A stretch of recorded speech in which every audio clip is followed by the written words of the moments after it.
This is Jason Andrews from Tendons and Tenors. Yeah, right? What happened? Well, long story short, I tore a tendon in my shoulder.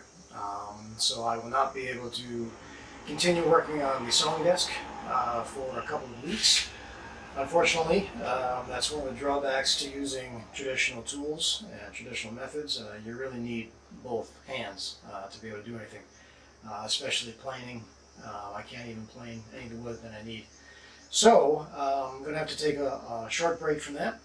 However, I do appreciate all the people that have subscribed to the channel, and I want to keep providing you with content. So I'm going to be making a couple of different videos over the next couple of weeks. I'm not really sure on what yet. Maybe on how to do things with one hand.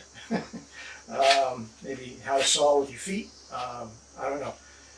Since I do live in Japan, maybe I'll try and take the camera to some Japanese hardware stores and show everyone overseas what that's like, what type of things are sold, etc., etc. In any case, I did make 2 days worth of video for part 6, or what was going to be part 6 for the sewing desk build. So I'll show that to you now. And just hold out for a couple weeks until I can get my shoulder working again and get back to making the desk. Thanks again for watching. I appreciate all your support. 机の左側がだいたいできたということで、これからこの右側の細い部分を作りたいと思います。模型でいうと、この部分、この右側の部分に、当たります。右側を見るとパネルがもう一つあります。これを作るために、厚いパネルを、2つの2枚の薄いパネルに、切る必要があって、それをした後に、両側がかなり狂ってしまいましたね。やっぱり湿気がまだ、残ってたということで狂ったので、このようにカンナを使って、時間をかけて平らにしました。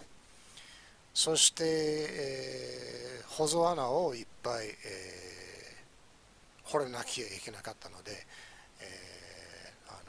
ブレース&ビットという、手回しの、ドリル、を使いました。